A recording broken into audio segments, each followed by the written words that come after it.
주님 안에서 은혜와 평강을 기원합니다. 민수기 5장 성경 칼럼. 요절 4절 7절. 제목 반향실 효과.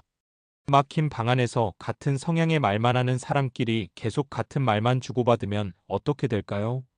이 모습을 반향실 효과라고 합니다. 영어로는 에코 챔버 이펙트로서 메아리 소리를 연상하면 아주 쉽게 이해됩니다. 이 현상은 동질성 함정, 확증 편향, 진영 논리, 팬덤 현상, 맹종 집단, 정치적 극단주의와 같은 결과를 가져옵니다. 오죽하면 이런 성향이 계속되면 뇌세포가 변화를 수용하는 정상인과 전혀 다르게 생성된다는 연구 논문도 있습니다. 사람이 받는 교육과 정보 습득의 내용과 방향이 얼마나 중요한지를 알 수 있습니다. 이 이상은 세상의 현상으로 본 진단이지만 영적 세계에서는 더 심각하게 적용됩니다. 타종교와 유사기독교와 이단에게 선제적으로 노출되어 종교 신념화가 이루어지는 경우에 그곳에서 탈출하기가 얼마나 어렵습니까? 기독교인이 성경신학과 함께 역사신학인 기독교 사상사와 교리사와 교회사를 필수적으로 배워야 하는 이유입니다. 이스라엘 백성들이 하나님을 배반하고 지독하게 불순종하는 완악한 모습을 보면서 어떤 생각이 드십니까? 저주의 쓴 물을 마시는 모습에 안타까우면서도 한편으론 우리의 모습과 너무 흡사하다는 동질감이 느껴집니다. 이스라엘이라는 공동체의 영적 수준에 따라 그 시대에 속한 자들의 복과 저주가 결정되었습니다. 이것은 이 시대의 영적 수준에 따라 우리도 영향을 받는다는 사실로 귀착됩니다. 이런 배경과 전제를 가지고 성경을 읽을 때 이해하기 어려운 본문도 해석할 수 있게 됩니다. 민수기 5장에 나오는 성결에 대한 세부 지침은 자칫하면 하나님의 진리와 사랑에 대한 오해를 할 수 있는 내용입니다. 부정한 자들에 대한 철저한 격리와 손해배상법과 간음죄에 대한 재판이 아주 까다롭습니다. 심지어 공포스러운 분위기로 이루어집니다. 불안스러운 초창기의 이스라엘이 죄와 부패가 만연한 분위기가 계속된다면 선민의 축복도 날아가 버리게 됩니다.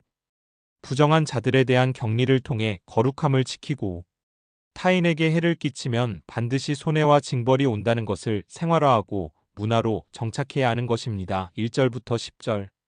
국가와 사회의 기초인 가정의 부부간에도 신의에 대한 철칙을 구체적으로 정해 주십니다. 11절부터 31절. 이 과정이 현대 감각으로는 이해가 안 되고 미신적인 요소가 있는 것처럼 보이기도 합니다. 16절부터 27절. 하지만 이 재판의 대원칙은 절차는 제사장이 진행하고 결정은 하나님이 하신다는 것입니다. 16절. 여인이 억울하게 누명을 쓰고 죽을 수도 있는 당시 환경에서 정확한 재판이 되도록 하는 것이 핵심입니다. 나아가 남편에게도 의처증을 품고 괴로워하지 않도록 세밀한 배려를 합니다. 29절부터 31절. 그 나라의 수준은 그 나라 백성의 수준과 같다는 말이 있듯이 교회도 영적인 수준에 대한 치열한 전투가 필요합니다. 우리가 속한 가정과 생업 현장의 수준은 나의 진리의 빛됨과 소금의 역할에 달려있음을 인식해야 합니다. 그렇다면 그리스도인이 거하기 쉬운 반향실의 종류를 성찰하는 것이 중요할 것입니다. 성경은 하나님보다 더 사랑하는 세 가지의 반향실을 밝히 드러내고 있습니다. 말세의 증상을 다룬 디모데후서 3장 2절에서 4절입니다. 사람들이 자기를 사랑하며 돈을 사랑하며 자랑하며 교만하며 비방하며 부모를 거역하며 감사하지 아니하며 거룩하지 아니하며 무정하며 원통함을 풀지 아니하며 모함하며 절제하지 못하며 사나우며 선한 것을 좋아하지 아니하며 배신하며 조급하며 자만하며 쾌락을 사랑하기를 하나님 사랑하는 것보다 더하며 하나님보다 자기를 사랑하는 이기적 자기중심주의의 반향실이 있습니다. 하나님보다 돈을 사랑하여 노예가 되는 황금만능 세태의 반향실이 보입니다. 하나님보다 본능에 휩싸여 절제가 안 되는 쾌락주의의 반향실도 드러납니다.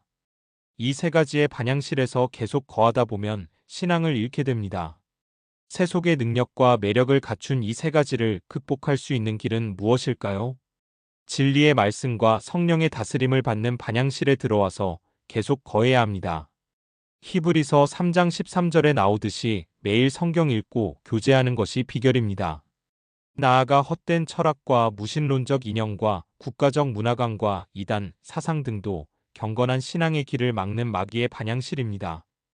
교회와 주님보다 세상이 즐겁고 매력적으로 보인다 하여도 속으면 안 됩니다.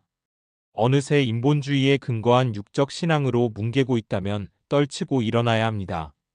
하나님의 나라만이 진정한 의와 평강과 희락의 열매가 있습니다. 로마서 14장 17절부터 18절입니다.